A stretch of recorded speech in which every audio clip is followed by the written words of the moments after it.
আল্লাহ তাআলা বলেছেন فبما رحمة من الله لنت لهم ولو كنت فظا غليظ القلب لانفضوا من حولك فاعف عنهم واستغفر لهم وشاورهم في الأمر فإذا عزمت فتوكل على الله جربنا الله أكبر যখন কোনো কাজের সিদ্ধান্ত নেবে পরামর্শ করবে, পরামর্শ হলে কোনো ভুল হবে না তোমার। তবে হ্যাঁ, সবচেয়ে উত্তম হবে তোমার পরামর্শের পর ভরসা করা কার উপরে? আসতে বলবেন না কার উপরে? যে কোনো কাজ শুরু করব বিসমিল্লাহ দিয়া, কিন্তু দুঃখ লাগে বিসমিল্লাহ নিয়ে আমার দেশে কিছু অ্যালার্জি আছে না নাই? আসতে বলবেন না আছে না নাই? সংবিধানে কত লেখা থাকে, কত লেখা আছে সংবিধানে, কত লেখা সংযোজন হয়, সংকোচন হয়। যত জুলুম বিসমিল্লাহর উপরে, ঠিক কিনা কোন? যত জুলুম কিসের উপরে? বিসমিল্লাহর উপরে। যারা বিসমিল্লাহ নিয়ে কথা বলে, আল্লাহর নাম নিয়ে কথা বলে, তাদের রক্তের মধ্যে লুকানো আছে হামান, নমরুদ, ফেরাউনদের রক্ত। আসতে বলবেন না, জোরে বলুন ঠিক কিনা? ওরাই তো চায় মদ অ্যাভেলেবেল হয়ে যায়, ওরা চায় জিনার কাজ অ্যাভেলেবেল হয়ে যায়। আলেমরা থাকে জেলে আর নর্তকীরা আসে হলো দেশে, ঠিক কিনা? সানি লিওন নামটা নেওয়া উচিত হয় না আমার মুখ থেকে। সম্মানিত ভাইয়েরা, কিয়ামত কখন হবে? যখন মূর্খরা ক্ষমতার মসনদ দখল করবে আর জ্ঞানী মানুষ ওদের ভয়ে পালাবে। সেই চিত্র এখন আছে না নাই? আসতে বলবেন না আছে না নাই? সম্মানিত ভাইয়েরা, জি আমার রুকন ভাই, উনি তো আইনজীবী, মানে সরাসরি মাহফিলে চলে আসছেন। ওনার মা আছেন, ওনার মার সঙ্গে একটু দেখা করবেন, উনি যাচ্ছেন। তো আপনারা যাবেন নাকি? আমার দাওয়াত দিবেন না? আচ্ছা ঠিক আছে, ইনশাআল্লাহ। সম্মানিত ভাইয়েরা, তাহলে আল্লাহর নাম নিতে যাদের লজ্জা হয়, আল্লাহর নাম নিয়ে যাদের কাজ শুরু করতে কৃপণতা সৃষ্টি হয়, ওরা কি সত্যিকারের মুসলমান হতে পারে? আসতে বলবেন না পারে? পারে। আমার বন্ধুগণ, আসুন আমরা মূল আয়াতের দিকে আস্তে আস্তে চলে যাচ্ছি। সূরার নামটা কি বলেন তো? সূরাতুশ শুরা। শুরা মানে হলো পার্লামেন্ট। পার্লামেন্ট নামে আল্লাহ তাআলা সূরা নাযিল করেছেন। যদি পার্লামেন্ট নামে সূরা থাকে, পার্লামেন্টে তো দলের লোকেরা যায়, দল নামে সূরা আছে না নাই? আসতে বলবেন না, আছে না নাই? সূরাতুল আহজাব, সূরাতুল আহজাব, তাহলে দল নামেও সূরা আছে। তারপরে পার্লামেন্ট নামেও সূরা আছে। এখন দল নামে সূরা আছে, পার্লামেন্ট নামে সূরা আছে। সেই পার্লামেন্টে কি পরামর্শ হবে, কি আইন পাস হবে, এই সমস্ত আইন তার কোরআনে নাই। আসতে বলবেন না আছে না নাই? আছে, সব আছে, কোনো কিছুই বাদ পড়েন। এই আল্লাহর আইনের উপরে যারা হাত খেলবে, আল্লাহর আইনের উপরে যারা হাত দেবে, তারা কি মুসলিম পরিবারে জন্ম নিল, তারা কি মুসলমান হতে পারে? আসতে বলবেন না পারে? পারে। মদ খাওয়া কি? আসতে বলবেন না, আরো জোরে। এ হারাম কে করে দিয়েছেন? আসতে বলবেন না কে করে দিয়েছেন? আল্লাহ করে দিয়েছেন। কিন্তু আমার দেশের আইনও মদ হারাম 21 বছর পর্যন্ত। কয় বছর পর্যন্ত? 21 বছর পর্যন্ত মদ হারাম। 21 বছর যখন পূরণ হবে, তখন 21 বছরে বিয়া প্লাস মদ দুটাই জায়েজ।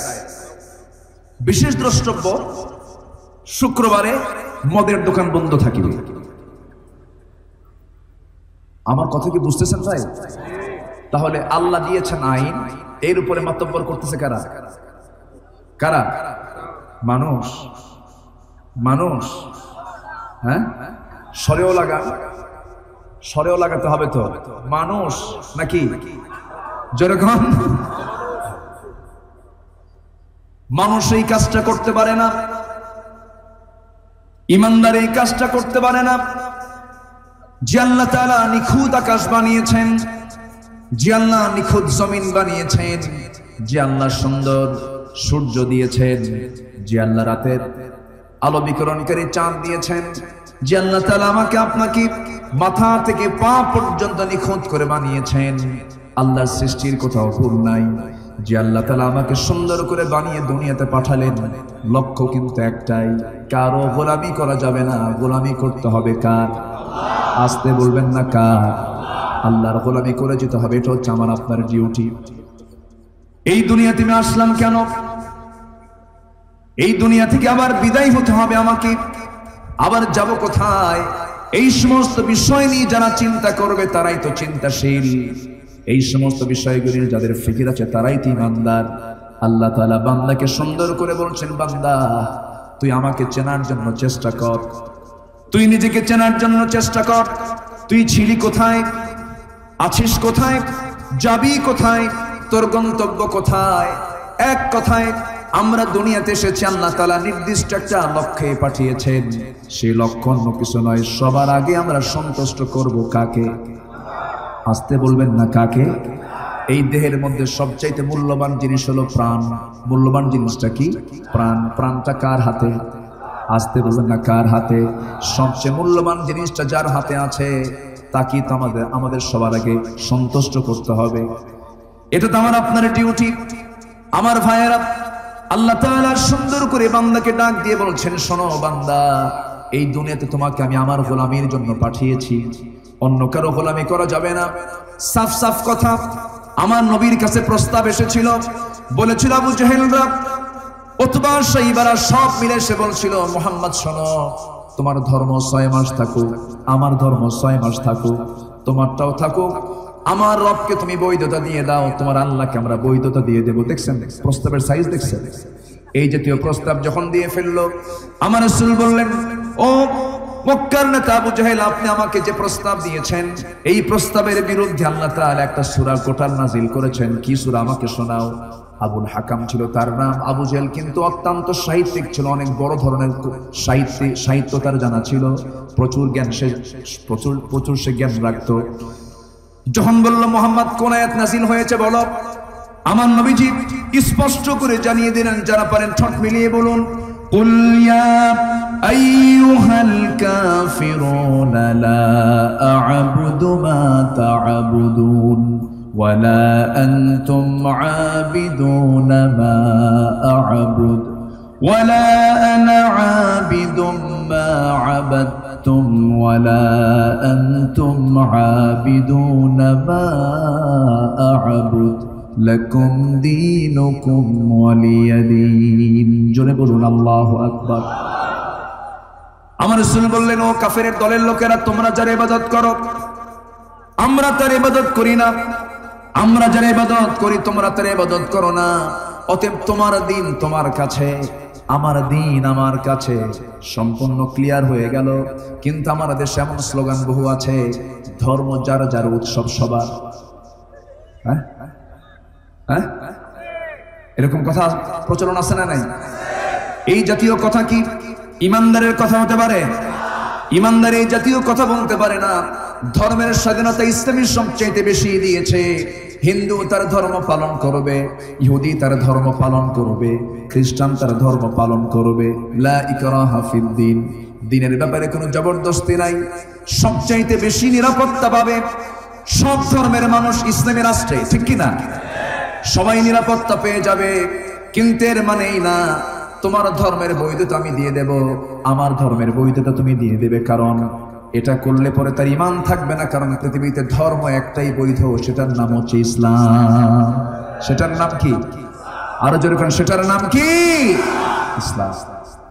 আপনি মুসলমান, শুধু আপনি ইসলামের প্রশংসা করতে পারবেন, অন্য কোনো ধর্মের আপনি প্রশংসা করতে পারবেন না। সম্মানিত ভাইয়েরা, সম্মানিত বন্ধুগণ, অনেক মুসলমানের ঈমান কখন চলে গেছে সে নিজেও জানে না। আখির জামানে এমন একটা সময় আসবে, ইউসবিহু মুমিনান ওয়া ইউমসি কাফিরান। সকালবেলা ইমানদার হবে, বিকেলবেলা কাফের হয়ে যাবে। সকালবেলা ইমানদার থাকবে, বিকেলবেলা কি হবে? কাফের হয়ে যাবে। সে কখন কাফের হয়ে গেছে সে নিজেও টের পাবে না। কেমন করে? আল্লাহ তাআলা মদের ব্যাপারে চূড়ান্ত রায় দিয়েছেন, ইন্নামাল খামরু ওয়াল মাইসিরু ওয়াল আনসাব ওয়াল আজলাম রিজসুম মিন আমালিশ শাইতান। মদ শয়তানের কাজ। এই মদ আজকে নয়, ১৫০০ বছর আগে হারাম করা হয়েছে। এটাকে হালাল যারা করতে চায় তাদের কি ঈমান থাকতে পারে? আসতে কোন কেন? যদি আব্দুর রহমান নাম হয়, আব্দুল মালিক নাম হয়, আবার বুক উঁচু করে বলে আমার বাপ মুজাহিদুল ইসলাম, আমার দাদা শহীদুল ইসলাম, আমি শরীফুল ইসলাম, ৩ ইসলাম থাকার পরও কি আমি মুসলমান না? কি মাইকের সাউন্ড নাই? মাইকের সাউন্ড বলে কম। মাইক হলো কই? কি বলে? কি শুনতে পাচ্ছেন না আপনারা? আওয়াজ কম হচ্ছে? দেন আওয়াজ বাড়ায় দেন, যত আওয়াজ আছে সব দিয়ে দেন। জি, যা আছে এখন শোনা যায়, এখন শোনা যায়। বলি আলহামদুলিল্লাহ। বিশেষ করে বলার দরকার না, আবার আওয়াজ কমে যেতে পারে। সম্মানিত ভাই, থামেন, কেউ যাবে না, থাকুক না। তাহলে নামাজ এটা আমার ডিউটি। নামাজ কি মদ খেতে বলে? নামাজ কি জেনা করতে বলে? কিন্তু আমার দেশে আজ থেকে 10 বছর আগের চাইতে এখন নামাজি কম না বেশি? এই কে ওঠে? এই বসেন, সমস্যা কি? আমার দেশে নামাজি 10 বছরের চাইতে এখন কমছে না বাড়ছে? মসজিদ কমছে না বাড়ছে? মাদ্রাসা, টুপিওয়ালা, দাড়িওয়ালা, সুদ, আসতে কয় কেন? ঘুষ, জেনা, ব্যভিচার, চুরি, ডাকাতি কমছে না বাড়ছে? বাড়ছে। তাই বললো মসজিদ বাড়লো, মাদ্রাসা বাড়লো, এদিকে সুদও বাড়লো, ঘুষও বাড়লো, জেনাও বাড়লো। তাহলে ভালো জিনিস বাড়বে, মন্দ জিনিস কি কমবে, নির্মূল হয়ে যাবে। কিন্তু নির্মূল হচ্ছে না কেন? এখান থেকে প্রমাণ হলো শুধু মসজিদ বানায়া, শুধু মাদ্রাসা বানায়া, শুধু টুপিওয়ালা দাড়িওয়ালা সেজে সমাজ থেকে সুদ, ঘুষ, জেনা, ব্যভিচার বন্ধ করা সম্ভব নয়। বন্ধ করার জন্য আইন করে বন্ধ করতে হবে। কি করে বন্ধ করতে হবে বলেন? আইন করে। সে আইনটা হতে হবে কার? আসতে বলবেন না, কার? আল্লাহ তাআলা। একটু কান লাগান। আমি যে আয়াত থেকে কথা বলছিলাম সে আয়াতের ভিতরে আল্লাহ তাআলা রাসূলকে 5টা কাজের অর্ডার দিয়েছেন। হে রাসূল, আপনি 5টা কাজের জন্য আমি আপনাকে অর্ডার দিচ্ছি, আপনি সবাইকে জানিয়ে দিবেন। আপনি বলে দেন সবাইকে 5টা কাজ করতে হবে। নাম্বার 1 হলো ফালিযালিকা ফাদা, আপনি দাওয়াতি কাজ করুন। আমার নবীর দাওয়াতি কাজ ছিল এমন ধরনের, আমার রাসূল দাওয়াত দিয়েছেন, রাসূল দাওয়াত দিয়ে ফুল পেয়েছেন না পাথর পেয়েছেন?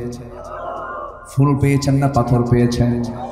বিছানা পেয়েছেন না পাহাড়ের গুহা পেয়েছেন? দাওয়াত দিয়ে দেশে থাকছেন না দেশ থেকে পালায়ে গেছেন? তাহলে আমার নবীর দাওয়াত আর আমাদের দাওয়াতের মধ্যে অবশ্যই কিছু ফারাক মনে হচ্ছে, দাওয়াতের মধ্যে কিছু কম বেশি মনে হচ্ছে। একই দাওয়াত দেয়, এক দাওয়াতে এক আলেম সরকারি টাকায় হজে যায়, আর একই দাওয়াত দেয় আরেক আলেম জেলখানায় পৌঁছে মরে। আসতে কোন কেন? কিছু আছে সরকারি, কিছু আছে তরকারি, আর কিছু আছে দরকারি, ঠিক কিনা? আমার দেশে এমন হুজুরও আছে, আমার দেশে এমন হুজুর আছে যে হুজুর মদের ফ্যাক্টরিতে দাওয়াত দিলে দাওয়াতে চলে যায়, যে বলে আল্লাহ তুমি মদের ফ্যাক্টরির মালিকের বরকত দিয়ে দাও এবং এটার প্রোডাকশন বাড়িয়ে দাও, এর খদ্দের বাড়িয়ে দাও। নতুন সিনেমা উদ্বোধন হবে, নতুন সিনেমা, সেই সিনেমা উদ্বোধনকালে হুজুরকে ডাকা হয়। উনি এফডিসির ভিতরে যে দোয়া করেন, আল্লাহ এই নতুন সিনেমার কলাকুশলী, নায়ক নায়িকা, গায়ক গায়িকা যারাই এটার খেদমতে ছিল, আল্লাহ তাদের খেদমত বাড়ায়া দেয়। আছে না এরকম? আছে না? আছে না নাই? আচ্ছা, সম্মানিত ভাইয়েরা, সবার দাওয়াত একরকম হবে না। দাওয়াত দিতে হবে নবী যেমন করে দাওয়াত দিয়েছেন। এক নম্বর কাজ হবে আমরা দাওয়াতি কাজ করব। জোরে বলি ইনশাআল্লাহ। কার মতো দাওয়াত দেব? বলেন কার মতো? নবীর মতো। 5টা কাজ আমরা আজকে শিখে যাব। নবীর মতো আমরা দাওয়াত দেব যেমন করে নবীজি দাওয়াত দিয়েছেন। নবীজির দাওয়াতের ভিতরে মেজাজ ছিল। আবু জেহেল যখন প্রস্তাব দিয়ে দিল, মোহাম্মদ শোনো, ঘুম থেকে উঠলে তোমার সঙ্গে আমার দেখা হয়ে যায়, তুমি আমাকে দেখো আমি তোমাকে দেখি, সকালবেলা উঠলি তোমার সঙ্গে আমার চোখাচোখি হয়ে যায়, অতএব গন্ডগোল করার কি দরকার? তোমার ধর্ম থাকুক আমার ধর্ম থাকুক। রাসূল বললেন না না, পৃথিবীতে দিন একটাই হবে, তার নাম ইসলাম। এছাড়া কোনো দিন থাকতে পারে না। কারণ আল্লাহ তাআলা আমাকে পাঠিয়েছেন। কেন পাঠিয়েছেন রাসূল জানিয়ে দিলেন। হুয়াল্লাযী আরসালা রাসূলাহু বিল হুদা ওয়া দীনিল হাক্কি লিইয়ুযহিরাহু আলাদ-দীনি কুল্লিহি ওয়া কাফা বিল্লাহি শাহীদা। জোরে বলুন আল্লাহু আকবার। তিনি সেই মহান সত্তা যিনি তার রাসূলকে দ্বীন হক দিয়ে পাঠিয়েছেন, যেন তিনি কি করতে পারেন? আল্লাহর দ্বীন ইসলামকে অন্য দ্বীনের উপরে, অন্য কোনো মতবাদের উপরে বিজয়ী করতে পারেন। আবু জেহেল রাষ্ট্র চালাবে, রাসূল নামাজ পড়বেন, তা কি হয়? আস্তে কোন কেন? তা কি হতে পারে? আজকের আধুনিক সমাজেও আবু জেহেলের আইন আছে, সুদ আছে, মদ আছে, জেনা আছে। এই সমস্ত আইন থেকে পীর সাহেবের দরবার খুলে লাভ আছে? শুধু দরবার খুলে দরবারে বসে থেকে লাভ আছে? এই সমস্ত অন্যায়ের বিরুদ্ধে অবশ্যই সংগ্রাম করার প্রয়োজন আছে না নাই? যারা চুপ করে বসে থাকবে তারাই হচ্ছে ঘাপটি মারা মুনাফিকের বাচ্চা। ওই সমস্ত মুনাফিকের বিরুদ্ধে লড়াই করতে রাজি আছেন কারা কারা? হাত উঁচু করে দেখান মুসলমান।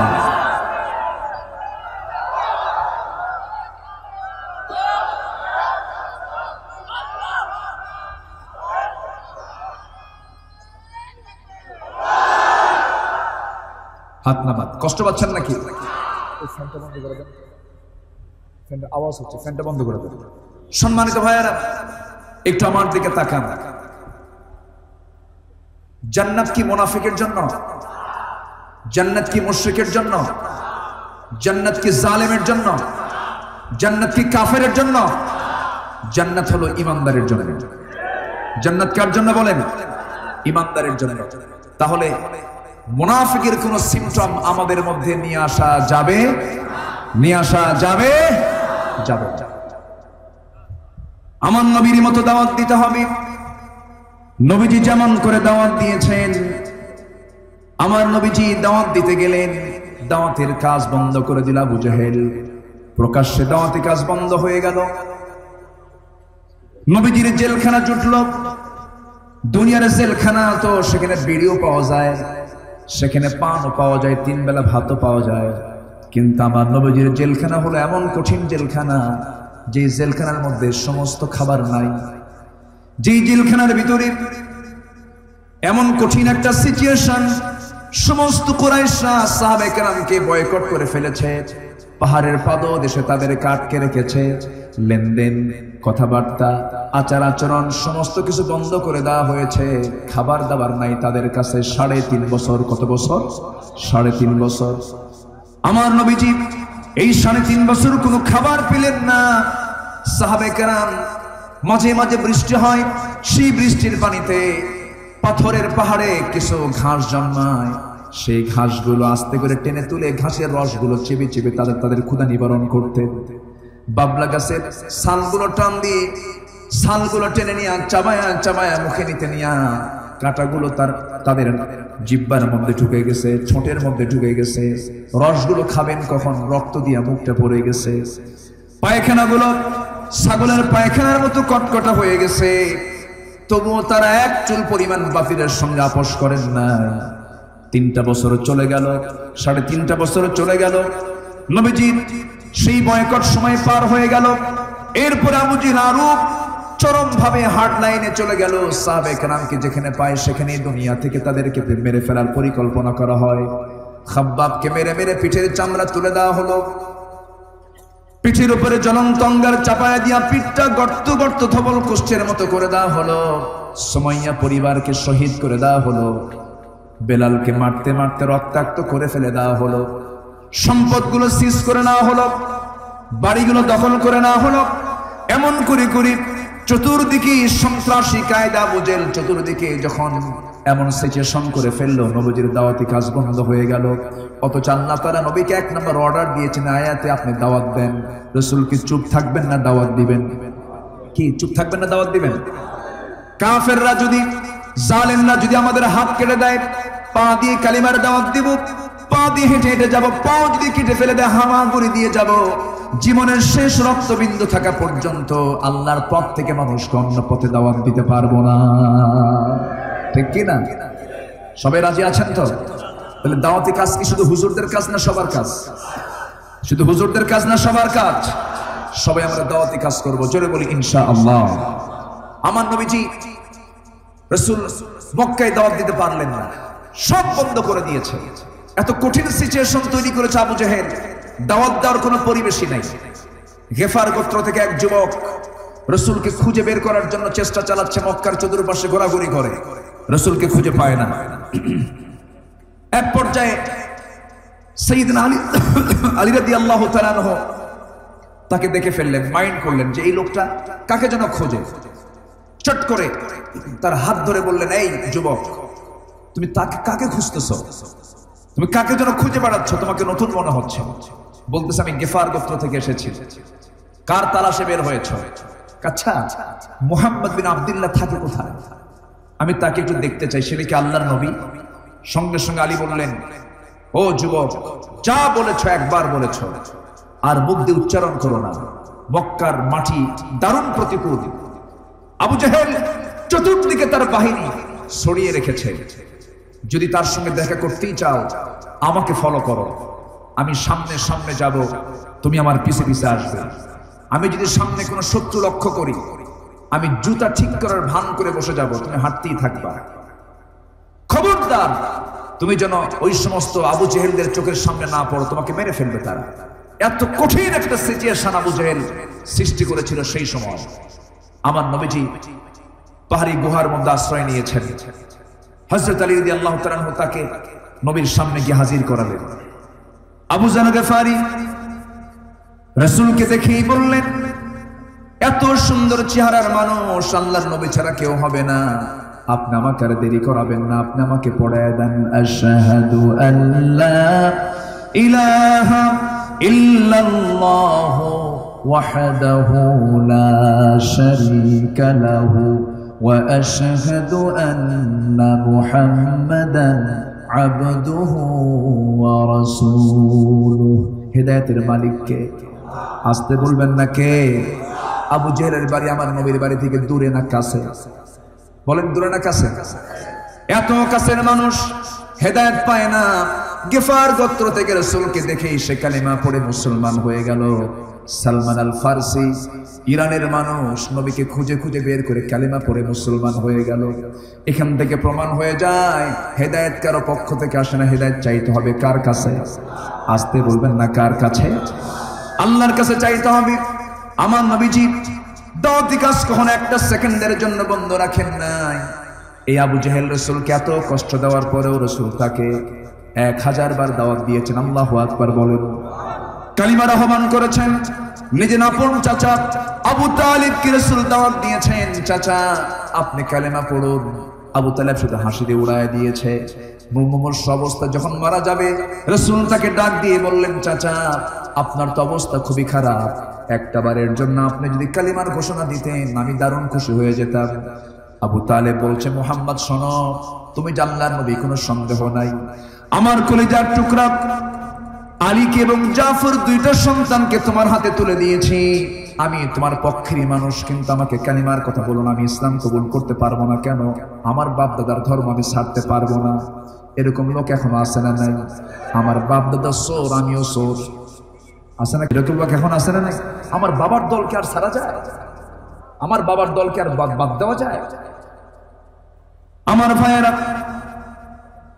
নবীজি তার জীবনের শেষ সময় এসে বললেন, চাচা আমার পরিচয় দিয়ে আপনি জান্নাত পাবেন না, আপনার সন্তানের পরিচয় দিয়ে আপনি আল্লাহর কাছে নাজাত পাবেন না, আপনাকে ঈমান আনতে হবে। শেষ পর্যন্ত বলছে মুহাম্মদ জোরাজুরি করুন আমি কালিমা পড়তে পারবো না। রাসূল হাতটা গোটায় নিলেন। রাসূল যখন হাতটা গোটায় নিলেন, বেঈমান হয়ে আবু তালেব দুনিয়া থেকে বিদায় নিল। এখান থেকে একটা বিষয় স্পষ্ট, হেদায়েত কারো পক্ষ থেকে আসে না, হেদায়েত আসে কার পক্ষ থেকে? আসতে বলবেন না কার পক্ষ থেকে? এই জন্য আমরা দাওয়াতি কাজ করবো ঠিক, কিন্তু হেদায়েত চাইবো কার কাছে? আসতে বলবেন না কার কাছে? আল্লাহর কাছে। আমার ভাইয়েরা, আমার নবীজি আবু যর গিফারি কি বললেন? আবু যর, ইসলাম তো কবুল করলে ভালো কথা, কিন্তু মক্কার হাওয়া তো ভালো না। এই যে কালিমা পড়েছো তুমি, মক্কার কোনো লোক যেন না জানে। এই কালিমার দাওয়াত নিয়ে তুমি এখন তোমার বাড়ির দিকে চলে যাও, তোমার কওমের কাছে গিয়ে কালিমার দাওয়াত দাও। মক্কার কোনো মানুষ যদি জানতে পারে তোমাকে দুনিয়া থেকে বিদায় করে দেবে। আবু যর গিফারি কালিমার অমীয় সুদা পান করলেন। কালিমার দাওয়াত জানিয়ে কালিমার ঝান্ডা হাতের মধ্যে নিয়ে তিনি আস্তে করে সেই গুহা থেকে বের হলেন। আল্লাহর ঘরের সামনে গিয়ে দাঁড়ালেন। আল্লাহর ঘরের সামনে গিয়ে দাঁড়িয়ে মনে মনে চিন্তা করছেন, এত বড় মহাসত্যকে আড়াল করে রাখা যায় নাকি? তিনি কাবার চত্বরে দাঁড়ায়া দাঁড়ায়া চিৎকার মেরে বলছেন, আশহাদু আল্লা ইলাহা ইল্লাল্লাহু ওয়াহদাহু লা শারীকা লাহু ওয়া আশহাদু আন্না মুহাম্মাদান আবদুহু ওয়া রাসূলুহু। এই কালিমার ঘোষণা যখন দিয়ে দিলেন, দেওয়ার সঙ্গে সঙ্গে মৌচাকি ঢিল মারলে যেমন মৌমাছিগুলো সব একসঙ্গে এসে হানা দেয়, তেমন করে সমস্ত কুরাইশ তারপরে ঝাঁপিয়ে পড়লো, মারতে মারতে রক্তাক্ত করে ফেললো। আবু জেল এসে দেখে তার অবস্থা খারাপ, টানের উপরে চুলে টেনে ধরে বলছে, তোমার পরিচয়টা কি? আমি আবু যর গিফারি। কোন গোত্রে তোমার বাড়ি? আমি গেফার গোত্রের মানুষ। আবু জেল বলল, খবরদার তোমরা কে তার আর তাকে মারতে যেও না। ওই দিক দিয়ে আমরা বাণিজ্য কাফেলা করতে যাই, আমাদের কাফেলা ওই দিক দিয়ে চলে যায়। কোনো মতো তাকে ছেড়ে দেওয়া হলো। আমার বন্ধুগণ রাসূল পরবর্তীতে বলেছেন, আবু যর, আমি তোমাকে মানা করার পরে তুমি প্রকাশ্যে কালিমার ঘোষণা দিলা কেন? আবু যর বললেন, ইয়া রাসূলুল্লাহ, এই মহাসত্যকে প্রকাশ করতে গিয়ে আমি যদি শহীদ হয়ে যেতাম, তবু আমি বাতিলদের সামনে মাথা নত করতাম না। জোরে কোন সুবহানাল্লাহ। কালিমার দাওয়াতের দরকার আছে না নাই? আসতে বলবেন না আছে না নাই? আমার নবীজির মক্কায় দাওয়াতি কাজ বন্ধ হয়ে গেল। সাহাবীরা ঘর থেকে বের হতে পারেন না। সবাইকে গৃহবন্দী করা হয়েছে, সবার নজরদারি করা হয়েছে, কেউ বের হতে পারছেন না। আমার নবীজিও বের হতে পারছেন না। আমার নবীজি কোন এক ফজরের সময় ঘর থেকে আস্তে করে বের হলেন। বের হয়ে আস্তে আস্তে করলেন কি, আমার নবীজির বান্য স্মৃতির একটা স্পট তায়েফের ময়দান। দাওয়াতের জন্য তায়েফের ময়দানের দিকে রওনা করলেন। তায়েফ পাশে কি বুক ভরা আশা নিয়ে তিনি কালিমার দাওয়াত দিবেন বলে তায়েফের মাটিতে গিয়ে পৌঁছলেন। সেই তায়েফে গিয়ে যখন কালিমার দাওয়াত দিতে নিয়েছেন, যখন বলেছেন লা ইলাহা ইল্লাল্লাহ, তায়েফের বুড়ো বুড়ো মুরব্বীরা উচ্ছৃঙ্খল যুবকদের কেলে নিয়ে দিয়েছে। উচ্ছৃঙ্খল যুবকরা হাতের মধ্যে চোকা চোকা পাথর নিয়েছে। সেই চোকা চোকা পাথরগুলো নবীজির মাথায় মেরে দেওয়া শুরু করেছে। মাথার রক্তগুলো গড়ে গড়ে গড়ে গড়ে জুব্বাগুলো লাল হয়ে গেছে, পায়ের তলা পর্যন্ত জড়ো হয়ে গেছে। আমার নবীজির গায়ে রক্ত দিয়া জুতার তলার সঙ্গে পায়ের তলার জমাট বেঁধে গেছে। নবীজির হুঁশ নাই, রক্ত শূন্যতেই পড়ে নবীজি তায়েফের ময়দানে তিনি রক্তাক্ত হয়ে পড়ে আছেন। আমি তায়েফে বহুবার গিয়েছি, তায়েফের মাটিতে গেলে পরে আমি মানে চোখের পানি আটকাতে পারি নাই। আহারে, এই তায়েফে আমার নবীজির কেমন করে রক্তটা ঝরেছে, কোন জায়গায় যেন রক্তটা ঝরেছে। আমার নবীজি সেই তায়েফের ময়দানে মার খেতে খেতে শেষ পর্যন্ত তিনি চিত হয়ে পড়ে থাকলেন জমিনে, হুঁশ নাই, কথা নাই। কাফের মুশরিকরা ভাবলো মনে হয় মুহাম্মদ বুঝি মারা গেছে, মৃত্যু নিশ্চিত করে তারা চলে গেছে। কিছুক্ষণ পর আমার নবীজির একটু জ্ঞান ফিরলো, সেই জায়গা থেকে আস্তে করে উঠে বসলেন। বসেই যখন তিনি চিন্তা করছেন, এমন সময় জিবরাইল বলছেন, ইয়া রাসূলুল্লাহ, আপনার দাওয়াতি কাজে তারা আপনাকে রক্তাক্ত করে দিল, এত পরিমাণ জুলুম আপনার প্রতি করলো, আল্লাহ তাআলা আমাকে পাঠিয়েছেন, আজকে আপনি যা বলবেন তাই হবে। রাসূল বলছেন, যা ইচ্ছা তাই বলবো না জিবরাইল, ওরা তো বোঝে না, আমি ওদেরকে মাফ করে দিলাম। জোরে কোন সুবহানাল্লাহ। দাওয়াত দেওয়ার ক্ষেত্রে ধৈর্যের দরকার আছে না নাই? আসতে বলবেন না আছে না নাই? আছে। আমার নবীজি সেই জায়গা থেকে আস্তে করে তিনি দাঁড়ায়া পিছনের দিকে নজর দিয়ে দেখেন কেউ নাই। সেই অবস্থায় তিনি একটা দৌড় মারলেন, দৌড় মেরে সামনের দিকে চলতে নিয়ে আর পারতেছেন না, আর তার পা চলে না, হাত চলে না। সামনে একটা আঙ্গুর বাগান দেখলেন, আঙ্গুর বাগানের ভিতরে গিয়ে লুকায়া তিনি শুয়ে পড়লেন, চিত হয়ে পড়ে গেলেন, আর নড়তেও পারছেন না, চলতেও পারছেন না। 3 দিন 3 রাত তিনি খান নাই। আমার নবীজির এমন দৃশ্য এক যুবকের নজরে পড়ে গেছে। ওই যুবকটা আঙ্গুর বাগানের কেয়ারটেকার। আঙ্গুর বাগানের কেয়ারটেকারের সামনে এসে বলে, যুবক তুমি তো মরে যাবা, তোমার গায়ে কোনো রক্ত নাই, তোমার জন্য দেখি তো কি উপকার তোমার জন্য করা যায়। আঙ্গুর বাগান থেকে এক থোক আঙ্গুর হাতের মধ্যে পেড়ে নিয়ে আঙ্গুরটাকে সুন্দর করে চিপে চিপে মোটে 1 গ্লাস আঙ্গুরের রস বানায় দিয়া নবীর হাতে তুলে দিয়ে বলছেন, যুবক এই আঙ্গুরের রসটা তুমি পান করো, তাছাড়া তুমি মরে যাবা। আমার নবী যে আঙ্গুরের রসটা হাতের মধ্যে নিয়ে কাপা কাপা হাত, নবীজি 3 দিন 3 রাত খান নাই। আমার নবীজি হাতের মধ্যে সে আঙ্গুরের রসটা নিয়ে বিসমিল্লাহ বলে 3 ঢোকে সেবন করলেন। 3 ঢোকে পান করে যুবকের দিকে তাকায়া মুস্কি একটা হাসি মেরে বলছেন, যুবক তোমাকে ধন্যবাদ, তবে তোমার নাম তো মনে হয় আদ্দাস। সঙ্গে সঙ্গে যুবকটা বলে, আমার নামটা আদ্দাস, এই লোকটা জানলো কেমনে? এই লোকটা আমাকে চিনে না। এরপর পরে রাসূল বলছেন, আদ্দাস রে, তোমার গ্রামের বাড়ি তো নিনোয়া, আমার গ্রামের বাড়ি নিনোয়া, এই লোকটা তো জানার কথা না, আমাকে চিনলো কেমনে? এরপরে বলছেন, ও আদ্দাস, তোমার বাড়ি যেই গ্রামে, সেই গ্রামে জন্ম নিয়েছেন আমার আগের নবী ইউনূস আলাইহিস সালাতু ওয়াস সালাম। এবার যুবক বলতেছে, আপনি এত তথ্য জানলেন কেমনে? আপনি তো আমাকে চিনেন না। রাসূল বলছেন, ওরে যুবক, একজন নবীর কাছে তার একজন নবীর তথ্য থাকতেই পারে। জোরে বলেন সুবহানাল্লাহ। আদ্দাসের বুঝতে দেরি হলো না।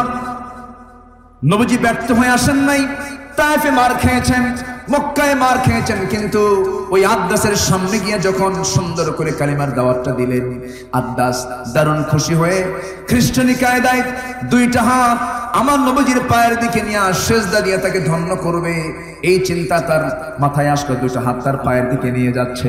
রাসূল চট করে তার 2টা হাত ধরে বুকের সঙ্গে বুক লাগায় দিয়ে বলছেন, ও যুবক, এই মস্তক কারোর সামনে নয়, এই মস্তক একমাত্র কার সামনে? আসতে বলবেন না, কার সামনে? আল্লাহর সামনে নত করতে হবে। আদ্দাস রে, এই পৃথিবীতে মানুষকে কখনো সেজদা দিতে পারে না। আদ্দাস কাঁদতে কাঁদতে বলছেন, আপনি জান্নাতের পয়গম্বর, কোনো সন্দেহ নেই, আপনি আমাকে পড়িয়ে দেন। আশহাদু আল্লা ইলাহা ইল্লাল্লাহু ওয়াহদাহু লা শারীকা লাহু ওয়া আশহাদু আন্না মুহাম্মাদান আবদুহু ওয়া রাসূলুহু। আমার নবীজি দাওয়াতি কাজ করে ব্যর্থ হলেন না সফল হলেন? বলেন বলেন বলেন বলেন। নবীজি দাওয়াত দিয়েছেন, রক্ত ছড়িয়েছেন, নবীজি দাওয়াত দিয়েছেন, মার খেয়েছেন, নবীজি দাওয়াত দিয়েছেন, সাহাবায়ে কেরামকে নিয়ে রক্তাক্ত হয়েছে। আমার নবীজি মক্কায় একদিন ফিরলেন। আমার নবীজি তিনি তার বাড়িতে আছেন। সাইয়েদনা আবু বকর সিদ্দিক রাদিয়াল্লাহু তাআলা আনহু বুক ভরা সানিয়া আল্লাহর ঘরের সামনে, দরজার সামনে গিয়ে তিনি নামাজ পড়তেছেন। সবচেয়ে বেশি সওয়াব পাওয়া যায় কোন মসজিদে? বলেন বলেন বলেন, কোথায় সবচেয়ে বেশি সওয়াব পাওয়া যায়? কাবা, বাইতুল হারাম, যেটা হারামাইন হচ্ছে 2টা, একটা হচ্ছে মদিনা, আরেকটা কোথায়?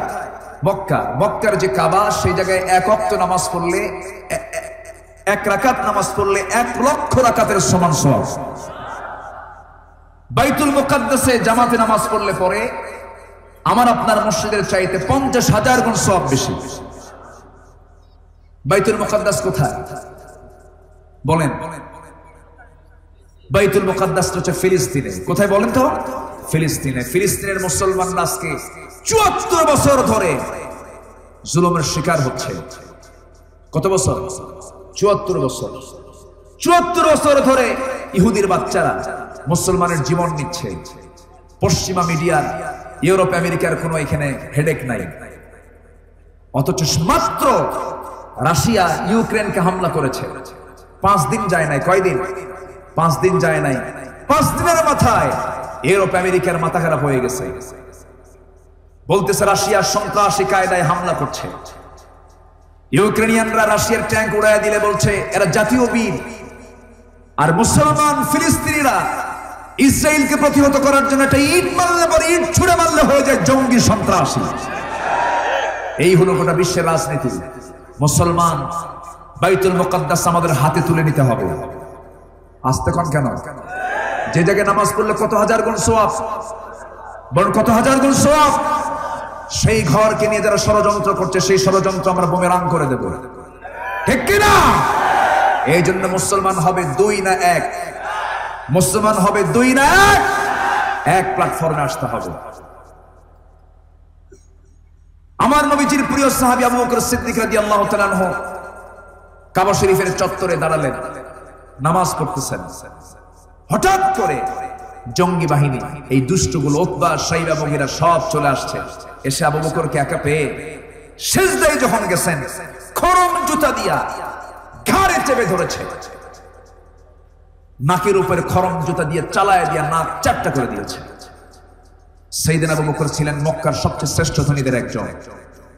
কি দরকার ছিল এই আরাম আয়েশে জীবন ছেড়ে দিয়ে এরকম মায়ের খাওয়া? এরকম লোক এখন আসে না নাই? আসতে বলবেন না, আসে না নাই?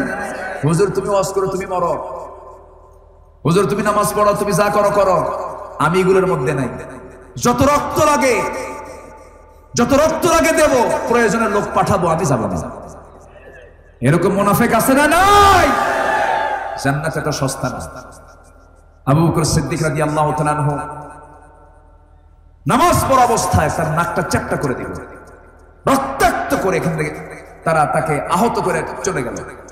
তার হুঁশ নাই, অসুস্থ অবস্থায় আবু বকর সিদ্দিক রাদিয়াল্লাহু তাআলা আনহু সেখান থেকে আস্তে করে উঠে দাঁড়ালেন। ভাবলেন আমাকে তো এরা রক্তাক্ত করলো, এরা তো রাসূলকে ছাড়বে না। মনে হয়ে গেছে রাসূলের কথা। সোজা চলে গেছেন নবীর বাড়িতে।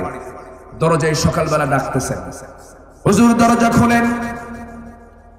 নবীজি বললেন, আবু বকর সাত সকালবেলা কি হয়েছে হুজুর? পরিবেশটা ভালো না। দরজা যখন খোলা হলো, নবীজি তার চেহারার দিকে তাকায়, নবীজি কান্নায় ভেঙে পড়লেন। নবীজি বলছেন, আবু বকর কি হয়েছে তোমার? এমনটা হলো কেন হুজুর? সিজদা দিয়েছি, অথবা সাইবা মুগীরা আমার নাক চ্যাপ্টা করে দিয়েছে, রক্তাক্ত করে দিয়েছে। হুজুর আপনি আপনার বাড়ি থেকে, এখন আপনার বাড়িতে আপনার জন্য নিরাপদ না, আপনি বাড়ি থেকে বের হয়ে আসেন, আমরা দুইজনে মক্কার বাইরে চলে যাই, আবার সন্ধ্যা হলে আমরা আসবো। মক্কার হাওয়া ভালো না। ওরা তারা হামলা শুরু করে, চোরাগোপ্তা হামলা শুরু করে দিয়েছে। আমার নবীজিকে ওই অবস্থায় আবু বকর সিদ্দিক রাদিয়াল্লাহু তাআলা আনহু তাকে সেই জায়গা থেকে মক্কার দূরে মরু অঞ্চলের দিকে চলে গেলেন। প্রচন্ড ক্ষুধা দুইজনের পেটেই। রাসূল বলছেন, আবু বকর এত রক্ত ঝরতেছে তোমার, তুমি তো মারাও যেতে পারো, তোমার তো খাবারের প্রয়োজন, দেখি কি করা যায়। মেষের পাল খুঁজলেন, ছাগলের পাল খুঁজলেন, এক ছাগলওয়ালাকে পেলেন, রাখালকে ডাক দিয়ে বলছেন, রাখাল রে, আমার অত্যন্ত কাছের বন্ধু, আমার প্রিয় বন্ধু আবু বকর রক্তাক্ত অবস্থায় পড়ে আছে, দেখো তো একটা ছাগিকে দিতে পারবে নাকি? ছাগিটা কি করবে? ছাগি দিলে পরে আমি দুধ দহন করে আমার বন্ধুকে খাওয়াবো। সে রাখাল বলছেন, না পারবো না, কারণ এই ছাগলগুলোর মালিক তো আমি নই। আমি যদি আপনাকে ছাগল দিয়ে দিই আমানতের খেয়ানত হয়ে যাবে। রাসূল মুস্কি হাসি মেরে বলছেন, আরে এই মরু অঞ্চলের একজন রাখালের মধ্যে ঈমান নাই, কিন্তু আমানত আছে। সুবহানাল্লাহ বলবেন না? আর আমরা মুসলমান, আমাদের ঈমান আছে কিন্তু আমানত, আমানত মাত্র একটা বিড়ির প্যাকেটের কাছে ঈমান শেষ হয়ে যায়। নির্বাচন যখন চলে আসে, আসে না? এরকম হয় না? সামান্য একটা সিগারেটের প্যাকেটের কাছে কি যায়? ঈমান শেষ। আমার ভাইয়েরা, নবীজি বললেন, তাহলে তুমি কি আমাকে দেবে না? না আমি দেব না। এবার রাসূল বললেন, তুমি আমাকে এমন একটা ছাগি তুমি আমাকে দেবে যে ছাগিটার পেটে এখনো বাচ্চা আসে নাই, যে ছাগিটার ওলানে কোনো দুধ জমা হয় না, ছোট্ট একটা ছাগি দিলেও হবে। রাখাল মুস্কি মুস্কি হাসি মেরে বলে, লোকটা পাগল নাকি? ছোট্ট ছাগি দিয়ে কি করবে? দিয়ে দেখি তো। একটা ছাগি তাকে পরীক্ষা স্বরূপ দিয়ে দিল। আমার নবীজি ছোট্ট ছাগিটাকে আস্তে করে কোলের মধ্যে তুলে নিয়ে ছাগিটার পেছনের দুই পায়ের মাঝখান বরাবর ওলান বরাবর হাতটা রাখলেন। হাতটা রেখে তিনি বিসমিল্লাহ বললেন, ওলানটা দুধে ভরপুর হয়ে গেল। একটু আস্তে বলে সুবহানাল্লাহ। নবীজির মুজিজা, নবীজির মুজিজা, ওলানটা দুধে ভরপুর হয়ে গেল। আমার নবীজি সেই ওলান থেকে দুধ দহন করবেন। আমার রাখালকে বলছেন, রাখাল একটা বাটি দাও তো, একটা পাত্র দাও তো। পাত্র দেওয়া হলো। সেই পাত্র নবীজি হাতের মধ্যে নিয়ে দুধ দহন করে করে পাত্র ভরায় ফেললেন। এবার রাসূল মুস্কি হাসি মেরে বলছেন, আবু বকর সকালবেলা তোমাকে রক্তাক্ত করেছে, বিকালবেলা তুমি রহমতের এই খাবার তুমি পান করেছো। সুবহানাল্লাহ। দুধ দেওয়া হলো তার হাতে। সাইয়েদনা আবু বকর সিদ্দিক রাদিয়াল্লাহু তাআলা আনহু দুধগুলো খাওয়া শুরু করলেন। খেতে খেতে তার পেটের চামড়া টাইট হয়ে গেছে। এত দুধ খাওয়ার পরও বাটি থেকে এক চুল পরিমাণ দুধ কমে নাই। রাসূল বলছেন, আবু বকর খাইছো নাকি? হুজুর খাইলাম তো ঠিকই, কিন্তু দুধ তো কমে না। রাসূল বললেন, রাখালকে দিয়ে দাও। রাখালকে দেওয়া হলো। রাখাল তুমি খাওয়া শুরু করো। রাখালও খাওয়া শুরু করেছে। খাইতে খাইতে তার পেটটা চামড়া টাইট হয়ে গেছে। এবার রাসূল বলছেন, রাখাল আর খাবে নাকি? দুধ তো কমে না, আর কি খাবো? রাসূল বলছেন, আরো যদি কিছু আল্লাহর বান্দা এই জায়গায় থেকে যত দুধ কেউ ফুরাতে পারতো না এই বাটি থেকে, যতক্ষণ আমি নবীজি এই জায়গায় মুখে দুধটা না, এই বাটিতে মুখটা না লাগাবো, এই মুখে আমার এই বাটিতে আমার মুখ না লাগা পর্যন্ত দুধের এই বাটির দুধ কেউ ফুরাতে পারবে না। এই কথা বলে আমার নবীজি সর্বশেষ বাটিতে মুখ রাখলেন, দুধ খেয়ে শেষ করলেন। শেষ করার পরে বলছেন, আবু বকর চলো আমরা এখন বাড়ির দিকে ফিরে যাই। রাখাল কান্দে। রাখাল কাঁদতে কাঁদতে বলতেছে, আমাকে রেখে আপনাদেরকে আমি যেতে দেব না।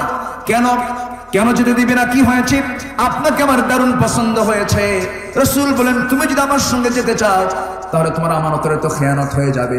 এই ছাগলগুলো দেখবে কে? এবার রাখাল বলছে, তাই তো, আমার আমানতের খেয়ানত হয়ে যাবে। তবে একটা আবদার আছে। কি আবদার?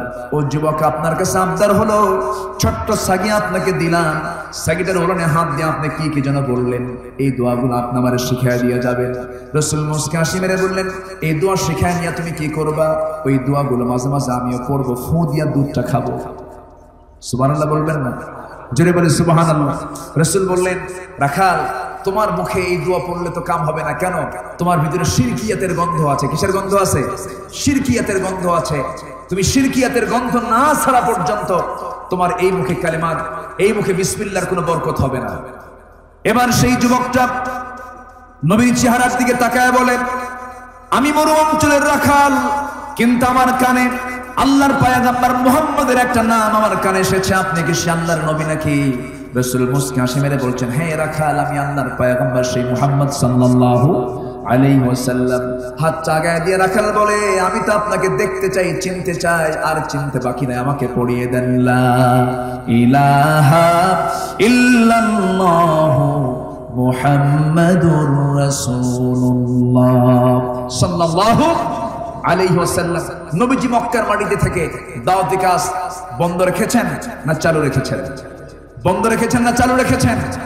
হাজারো ঝড় আসুক না কেন, আমাদের দাওয়াতি কাজ আমরা চালিয়ে যাব। ওরা আমাদের হয়তো জীবনটা পর্যন্ত নিতে পারে, ঈমান তো নিতে পারবে না, ঠিক কি না? বন্যা যখন আসে, বন্যা যখন আসে সেই সময় মাছ পিঁপড়াকে খায়। মাছ কি? পিঁপড়াকে খায়। কিন্তু বন্যা যখন থাকে না তখন উল্টা কিন্তু মাছকে আবার পিঁপড়া খায়। সময় একরকম যায় না। সামনের দিন আসতেছে ইসলামের দিন। জোরে বলি ইনশাআল্লাহ।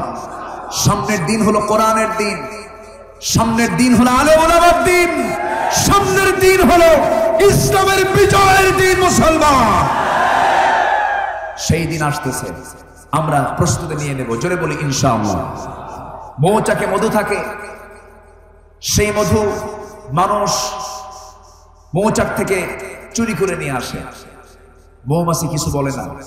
পাখি বলে, মৌমাছি তোমার মধ্যে কি একটু কি তোমার একটু আফসোস হয় না? এত কষ্ট করে ফুল ফল থেকে মধুগুলো নিয়ে এসে, রসগুলো নিয়ে এসে তুমি মধু বানাও, আর সেই মধু মানুষ চুরি করে নিয়ে যায়, তোমার কি কষ্ট হয় না? সঙ্গে সঙ্গে মধু বলে পাখিকে, পাখি আমার কোনো আফসোস নেই, কারণ মৌমাছির দায়িত্ব হচ্ছে মধু বানানো। আমি মধু বানাই, ঠিক আছে, মানুষ চুরি করে নিয়ে যায়, সে চুরি করতে পারে, সে মধু চুরি করতে পারে, কিন্তু আমার কৌশল চুরি করতে পারে না। বাতিলরা অত্যাচার করতে পারে, জুলুম করতে পারে, জীবনটা পর্যন্ত নিতে পারে, কিন্তু ঈমান গ্রহণ করতে পারে না। ঈমান ছিনতাই করে নিতে পারে না। আমরা ঈমানটাকে টিকিয়ে রাখবো। জোরে বলি ইনশাআল্লাহ। জোরে বলি ইনশাআল্লাহ। এক নাম্বার দাওয়াতি কাজ আমরা সবাই করবো তো ইনশাআল্লাহ। নাম্বার 2 আসে এখন, ওয়াস্তাকিম কামা উমিরতা। আমি কি আলোচনা চালাবো? কোনো সমস্যা? আজান কিন্তু দিয়েছে। দেখ, নামাজ না পড়লে চলবে নাকি? সবাই নামাজ পড়ি তো? 5 ওয়াক্ত নামাজ পড়তে রাজি আছেন কার? একটু হাত তুলে দেখান। জোরে বলি আল্লাহ, আরো জোরে বলি আল্লাহ। আমাদেরকে 5 ওয়াক্ত সালাত আদায় করার তৌফিক তুমি আল্লাহ দিয়া দাও। জোরে বলি আমিন, আরো জোরে আমিন, আরো জোরে আমিন। তাহলে 5টা কাজের 1 নম্বর কাজ কি বলেন? জোরে বলেন। বিয়ের দাওয়াত, বিয়ের দাওয়াত, বন্ধুর দাওয়াত, আকিকার দাওয়াত, ঈদের দাওয়াত, কিসের দাওয়াত? দিনের দাওয়াত। কিসের দাওয়াত বলেন? কোরআনকে প্রশ্ন করুন, কোরআন তুমি বলো কার কথা সবচেয়ে সুন্দর? কোরআনকে প্রশ্ন করুন, কোরআন তুমি বলে দাও তো কার কথা সবচেয়ে সুন্দর? কোরআন বলে দিচ্ছে। আল্লাহ তাআলা বলেন, وَمَنْ أَحْسَنُ قَوْلًا مِّمَّنْ دَعَا إِلَى اللَّهِ وَعَمِلَ صَالِحًا وَقَالَ إِنَّنِي مِنَ الْمُسْلِمِينَ। তার কথাই সবচেয়ে বেশি সুন্দর যে মানুষ আল্লাহর দিকে দাওয়াত দেয়, ডাকে এবং নিজে ভালো কাজ করে এবং পরিচয় দেয় আমি একজন মুসলমান, আমি একজন কি বলেন? মুসলমান। আমরা 3টা কাজ করব। কয়টা কাজ বলেন? দাওয়াত দেব, নাম্বার 2 নেক আমল করব, নাম্বার 3 হলো পরিচয় দেব আমি একজন কি বলেন? মুসলমান। দরবার একটা খুলে বলবো না আমি হকের ডিলার, আরেকজন দরবার খুলে বলা যাবে না আমি হকের ডিলার। এই সমস্ত বিচ্ছিন্নতা না করে একটা প্ল্যাটফর্মে চলে আসেন। আবু জেল খতম করার জন্য বেশি সময় লাগবে না। মুসলমানরা একটা হুঙ্কার গর্জন ছাড়লি বাতিলরা সব বঙ্গোপসাগরে হাবুডুবু খাবে। সেই গর্জন কি দিতে রাজি আছেন? রাজি আছেন কারা কারা? হাত উঁচু করে দেখেন মুসলমান।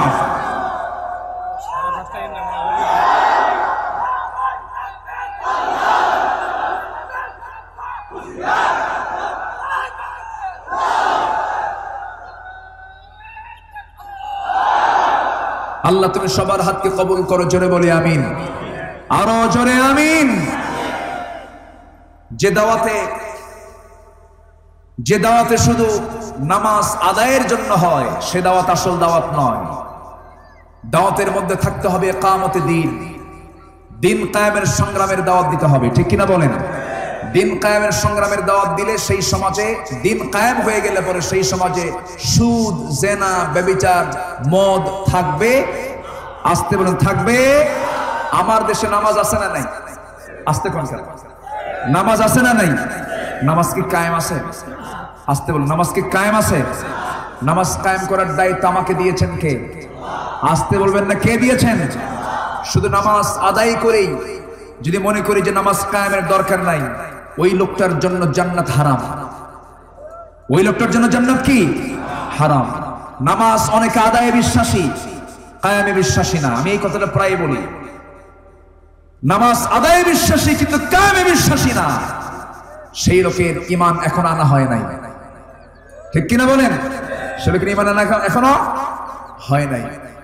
আমার বন্ধুগণ, তাই যদি হয়, ছোট্ট একটা ইতিহাস আমার মনে পড়লো, একটু মনোযোগ দিয়ে শুনবেন। প্রেক্ষাপটটা সূরা তাওবার একটা প্রেক্ষাপট, একটু মনোযোগ দিয়ে আমি শুনতে একটু আহ্বান করছি। শেষ সময় তো অনেকে ক্লান্ত হয়েছেন, অনেকে আগে আসছেন। আমার নবীজি জীবনে ৮৬টি যুদ্ধ পরিচালনা করেছেন। কতটা বলেন তো? ৮৬টা। এর মধ্যে ২৭টা যুদ্ধের তিনি নিজে নেতৃত্ব দিয়েছেন। আমার নবীজির হাতে ওই সময়ের সবচেয়ে আধুনিক অস্ত্র তার হাতে থাকতো এবং নবীজি ঘরের ভিতরে নবীজির কাছাকাছি আমার নবীজির কাছে সবসময় 6টা করে ঘোড়া থাকতো। কটা ঘোড়া থাকতো বলে? আস্তা বলে 6টা ঘোড়া সবসময় একজন রিজার্ভ থাকতো। আস্তা বল 6টা ঘোড়া দিয়ে সবসময় পরিপূর্ণ থাকতো। নবীজি ঘোড়ার পিঠে চড়েছেন। ২৭টি যুদ্ধের তিনি নেতৃত্ব দিয়েছেন। এর মধ্যে সবচেয়ে বড় অভিযান ছিল হলো তাবুক অভিযান। কি অভিযান বলেন? তাবুক। যে অভিযানে আমার নবীজি ৩০,০০০ সাহাবী নিয়ে, কত হাজার বলেন? বলেন কত হাজার? ৩০,০০০ সাহাবী মানে কি? এক একটা সাহাবীর দাম কত? এক একজন সাহাবীর সম্মান কত? ৩০,০০০ সৈন্য সাহাবী, তাদেরকে নিয়ে তিনি মদিনা থেকে তাবুক প্রান্তরে চলে গেলেন। কেন? তৎকালীন দুনিয়ার সুপার পাওয়ার রোমানদের বিরুদ্ধে মোকাবেলা করার জন্য তাবুকের প্রান্তরে গিয়ে বেশ কিছুদিন থাকলেন, কিন্তু রোমান সৈন্যরা যুদ্ধে জড়ানোর সাহস পেল না। নবীজির সঙ্গে তারা সম্মুখ যুদ্ধে আসলো না, যুদ্ধ হলো না। বিনা যুদ্ধে আমার নবীজি অভিযান থেকে আবার মদিনার দিকে রওনা করলেন। মদিনার মসজিদে পৌঁছে গেলেন, নামাজ আদায় করে তিনি বসে আছেন। হঠাৎ করে এক সাহাবী আস্তে আস্তে হেঁটে হেঁটে নবীর সামনে এসে আদব নিয়ে সালাম দিয়ে বসে বলতেছে, হুজুর আমার কিছু কথা আছে। কি কথা বলো? হুজুর আপনি তো 30,000 সৈন্য নিয়ে গেছেন তাবুক অভিযানে, আমি কিন্তু ওই অভিযানে যেতে পারিনি। রাসূলের চক্ষু লাল হয়ে গেল। রাসূল বললেন, কেন যাও নাই? তিনি বললেন, হুজুর যেতে পারতাম, অবহেলা করেছি, একটু ঢিল কেটেছি, ঢিলামি করেছি। এলাকায় কি বলে এটা? হ্যাঁ, ঢিলামি করা। আচ্ছা, ঢিলামি করা, অবহেলা করা। আমি ইচ্ছা করলে যেতে পারতাম হুজুর, আমি যাই নাই। রাসূল বলেন, তাই এটা করেছো তুমি? হ্যাঁ। আচ্ছা, আর কে কে যাও নাই? রাসূল মানে তদন্ত করছেন, আর কে কে যাও নাই? হুজুর আরেকজন যায় নাই। কে? হেলাল বিন উমাইয়া যায় নাই। কোন হেলাল? যে হেলালটা বুড়া মানুষ, 69 বছর বয়স, তাই সেও যায় নাই? না। আচ্ছা, আর কে যাও নাই? আরেকজন যায় নাই। কে? মুরারা বিন রাবিয়া, সেও যায় নাই? না। আর কে কে যাও নাই? হুজুর আমার আর জানা নাই। রাসূল বললেন, ঠিক আছে কাব, তুমি যা বলেছ আমার সামনে থেকে তুমি এখন চলে যাও।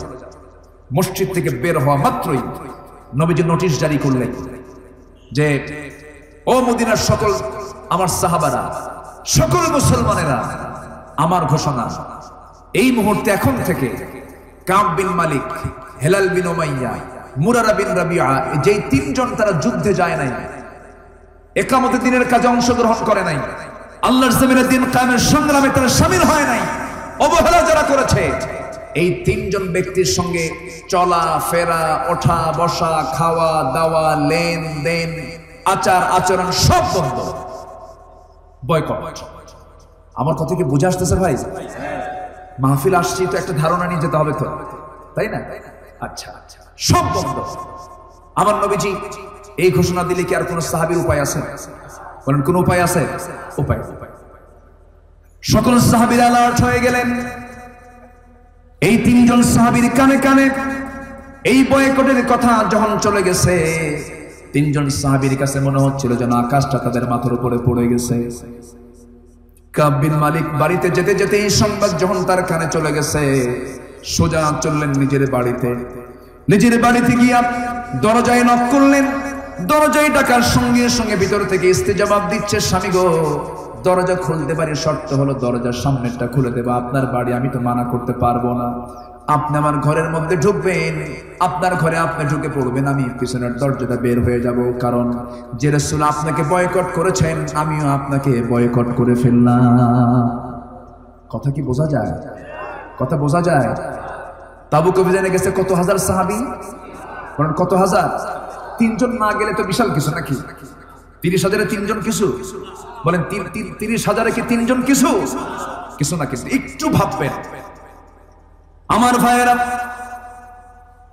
কাব বিন মালিক নিজের বাড়িতে ঢুকতে পারলেন না। মনে মনে ভাবলেন, আমি ঘরের মধ্যে ঢুকলে বউ তো বাড়ি থেকে বের হয়ে যাবে, ঘরের মধ্যে ঢুকবো না। ঘরের দরজা থেকে তিনি মুখটা ফিরায় নিলেন। সামনে চলতে চলতে দেখেন তার ছোট্ট ছোট্ট বাচ্চা, 7 বছর, 9 বছর, 11 বছরের ছোট্ট ছোট্ট বাচ্চাগুলোকে তিনি দেখলেন। দেখে বলছেন, আমার আদরের দুলাল, আমার সন্তানগুলো এইদিকে আয়। সন্তানগুলো বলছেন, না না যাবো না, না না যাবো না। কেন আসবে না বাবারা? তুমি নাকি যুদ্ধে যাও নাই, তুমি নাকি নবীর আনুগত্য করো নাই, দেখা করবো না, কথাও বলবো না, সালামও দেব না। কাব বিন মালিকের কলিজা খান খান হয়ে যেতেছে, সেজদায় পড়ে পড়ে কাঁদেন। দিন দিন যায়, ছটফটে নেই বাড়ে, কেউ তার সঙ্গে কথা বলে না, খাওয়া দাওয়া চলাফেরা সব বন্ধ হয়ে গেছে। হেলাল বিন উমাইয়া রাদিয়াল্লাহু আনহুর বয়স 69 বছর, যুবক মানুষ না বুড়া মানুষ, মাজুর মানুষ। রাসূল তাকেও মাফ করলেন না। কেন সে আমাকে বলল না? কেন সে দিনে কামতে দিনের কাজে অংশগ্রহণ করলো না? এখন একটা প্রশ্ন করি, এই তিনজন সাহাবীর কি নামাজ বাদ ছিল? আসতে কোন কেন? নামাজ বাদ ছিল, রোজা বাদ ছিল, দান সদকা বাদ ছিল, নবীর প্রতি মুহাব্বত বাদ ছিল। তারা কি খারাপ মানুষ ছিলেন? এরপরেও নবীজি বয়কট কেন করলেন? এখান থেকে শিক্ষা নিতে হবে। যদি কেউ ইকামতের দিন থেকে নিজেকে গুটিয়ে রাখে, তার মরণ হবে মুনাফিকের মরণ। আমার বোঝাতে আর কিছু দরকার নাই। একটু বুঝে ঘটনাটা শেষ করে দিই, এই ঘটনাটা একটু ফিনিশিং দেই। শুনবেন না শুনবেন না আগ্রহ আছে না সবার? জোরে বলি ইনশাআল্লাহ। আজান হলে একটু পেরেশানি হয় আমি জানি, হ্যাঁ ঠিক আছে, এত বলেন এত বললে তো সমস্যা। মানুষ এমনি বসে আছে তালে তালে শুনে, টাইম বেঁধে দিলে তো মারবে দৌড়। কোনো টাইম নাই তো আজকে, আমরা আসি তো, প্রয়োজন আসর নামাজ হবে না, সমস্যা কোথায়? হ্যাঁ আসর নামাজ পড়তে হবে, হ্যাঁ নামাজ পড়তে হবে। সবার আগে কি বলেন? সবার আগে কি? নামাজ। সাগরের মধ্যে হাবুডুবু খাচ্ছেন, মাথা চলে গেছে পানিতে, মনে হচ্ছে আসরের নামাজ হয়ে অক্ত হয়ে গেছে, ওই সময় ইশারা করে নামাজ পড়তে হবে। মহিলার পেটে বাচ্চা, ডেলিভারি হতে নিয়ে মাথাটা বের হয়েছে, মাথা আর গোটা বডিটা মার পেটেই আছে, এখনো বের হয় নাই। অর্ধেক পৃথিবীতে অর্ধেক মার পেটে, নেফাসের হুকুম আসে নাই। ওই সময় যদি মহিলার সেন্স ঠিক থাকে, ইশারা করে নামাজ পড়ে নিতে হবে মুসলমান।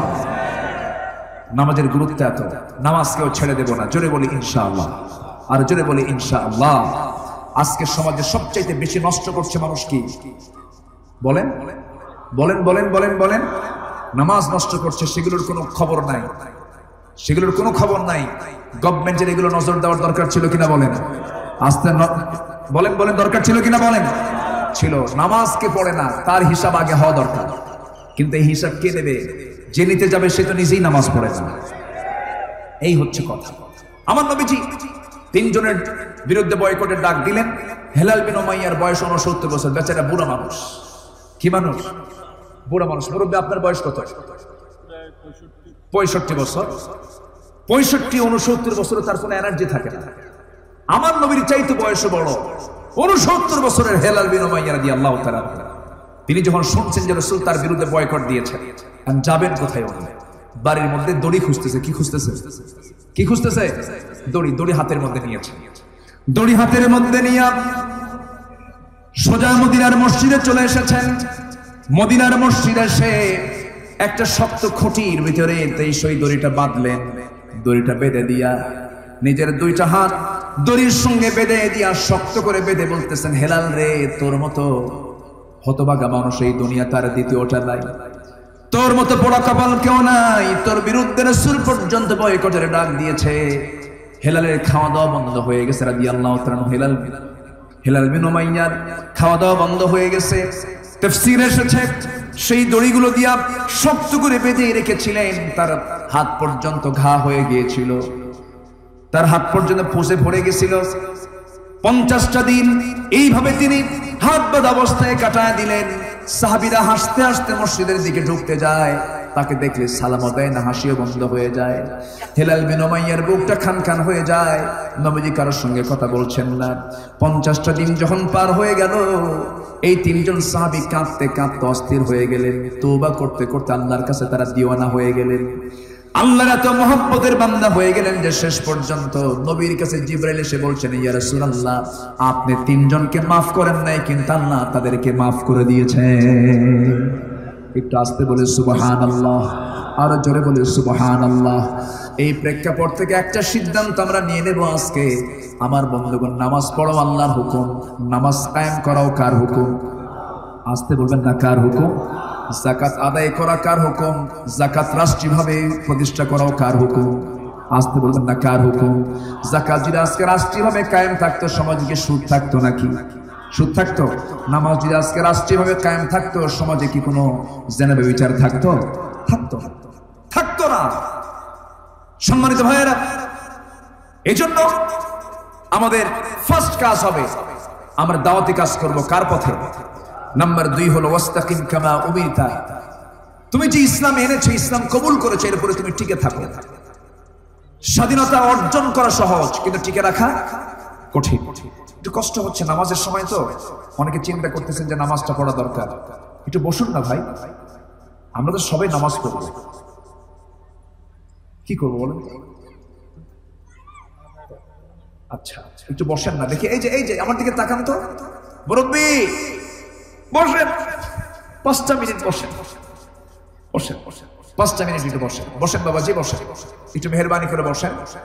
সবার কাছে একটু অনুরোধ থাকলো আমার, একটু মেহেরবানি করে বসে। মাহফিলটা কিসের? এটা মাহফিল যুব সমাজরা এই মাহফিলটার আয়োজন করেছে। সবাই খুশি না বেজার বলেন তো? সবাই খুশি তো? যদি খুশি হয়ে থাকেন একটু আমি আরজ করতে চাই। আমি প্রথমে বলতে পারতাম, বলিনি। কেন জানেন? এই জন্য বলিনি যেন আপনারা মাইন্ড না করেন। শেষ সময় এসে আসলে চাওয়াটা খুব কষ্টের কাজ।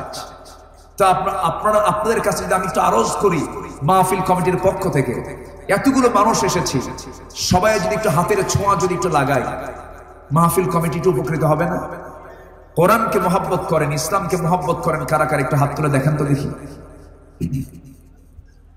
ইসলামকে কারা কারা মহব্বত করেন? একটু হাত তুলে রাখেন, বলেন ইয়া আল্লাহ, ইয়া আল্লাহ।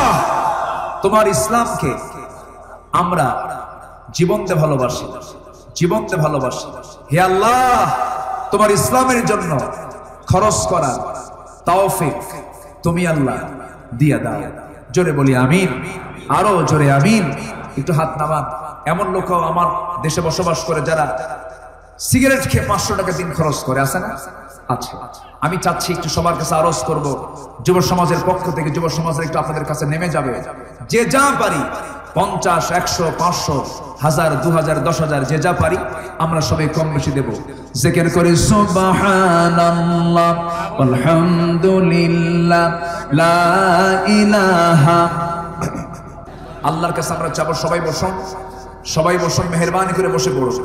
আমরা আল্লাহর কাছে বলবো আমাদের মনের কথাগুলো, আকুতিগুলো। কবুল করার মালিক কে? আর বলার দায়িত্ব কার? আমাদের দায়িত্ব। কবুল করবেন কে? আল্লাহ তাআলা। এখানে মুখে আজান হবে, মুখে আজানের পর এখানে যাদের ওযু আছে তারা নামাজে দাঁড়িয়ে যাবেন, আমরা নামাজটা পড়ে দেব ইনশাআল্লাহ। আল্লাহুম্মা আমিন। রব্বানা যালামনা أنفسنا وإن لم تغفر لنا وترحمنا لنكونن من الخاسرين। মিষ্টি বিকেল গধূলি বেলা হাজারো মুসলমান নরনারীকে নিয়ে তোমার কালাম থেকে আয় আল্লাহ তাআলা একজন ইমানদারের জীবনে 5টা মৌলিক যে কাজ, এই কাজের উপরে কিছু ব্যাখ্যামূলক কিছু কথা বলার চেষ্টা করেছি। তোমার শাহী দরবারে কাঙ্গাল ভিখারীর মতো দুটো হাত পেতে আছে আল্লাহ। মেহেরবানি করে তোমার কাছে ফরিয়াদ করি, গুনার দিকে তাকাইও না, মেহেরবানি করে সমস্ত গুনাহগুলোকে মাফ করে দাও। জনম দুঃখিনী মা, জনম দুঃখী বাপ জানজারে চলে গেলেন, জিন্দেগীর গুনাহগুলো মাফ করে দাও, কবরগুলোকে জান্নাতের টুকরা বানায়া দাও। সবাই চক্ষু বন্ধ করুন। আব্বা আম্মার জন্য দিল থেকে আব্বা আম্মার জন্য সবাই বলুন রব্বিরহামহুমা কামা রব্বায়ানি সাগীরা।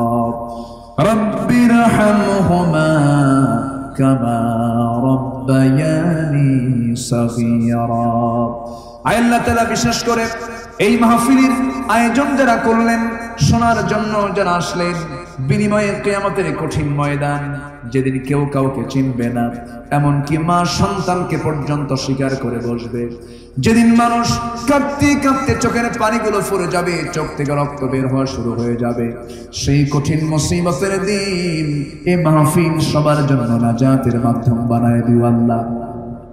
আল্লাহ তাআলা আশেপাশে কত মাইয়াত শুয়ে আছি অসহায়ের মতো, তোমার বান্দা দুটো হাত পেতে আছে আব্বার জন্য, আম্মার জন্য, আত্মীয় স্বজন যাদের দুনিয়া থেকে বিদায় নিয়েছেন, মেহেরবানি করে সমস্ত মাইয়াতের আযাব তুমি আল্লাহ মাফ করো, কবরগুলোকে জান্নাতের টুকরা বানায়া দাও। আল্লাহ তাআলা এই দুনিয়াতে আসার তো সিরিয়াল ছিল, যাওয়ার তো কোনো সিরিয়াল নাই। কোন দিন মরবো জানি না, মরতে যখন হবে তুমি আল্লাহ শহীদি মত কপালে জুটাইয়া দিও। আমার ডানে, আমার বামে, আমার সামনে পিছনে যত ভাই হাত তুলেছেন, যার যা প্রার্থনা তুমি আল্লাহ দয়া করে মঞ্জুর করে নাও। যার যে সমস্যা তুমি আল্লাহ সমাধান করে দাও। রোগাক্রান্তকে রোগ মুক্ত করো, ঋণগ্রস্তকে ঋণ মুক্ত হওয়ার তৌফিক দিয়া দাও। মরবো কোন দিন জানি না, তবে সকালবেলা মরলে দুপুরে, দুপুরে মরলে সন্ধ্যায়, সন্ধ্যায় মরলে 12টার মধ্যে বিদায় দিয়ে দেবে রে আল্লাহ। আমাকে ধরে নিয়ে সব চলে যাবে কবরের দিকে, লাইট নাই, বাতাস নাই, কিচ্ছু নাই রে আল্লাহ। কবরে শোয়া দেবে, বাঁশ চাপা দেবে, মাটি চাপা দেবে, 24 ঘন্টা যাবে না, মাথার চুলগুলো খসে খসে সব পড়ে যাবে, 3টা দিন যাবে না, চামড়াগুলো গলে গলে সব পোকার পেটে চলে যাবে। 7 দিন যাবে না রে, 7 দিনের মধ্যে নারী ভরির সব চোখ মুখ কান নাক দিয়ে বের হতে থাকবে। মাস 3 যাবে না, কবর খুঁড়ে দেখা যাবে কয়েকটা হাড় ছাড়া কিচ্ছু নাই। তোমার কাছে ফরিয়াদ করি, আল্লাহ তুমি ছাড়া কোনো বন্ধু আমার জীবনে নাই রে আল্লাহ, মেহেরবানি করে দিন শেষে তুমি আমার আপন।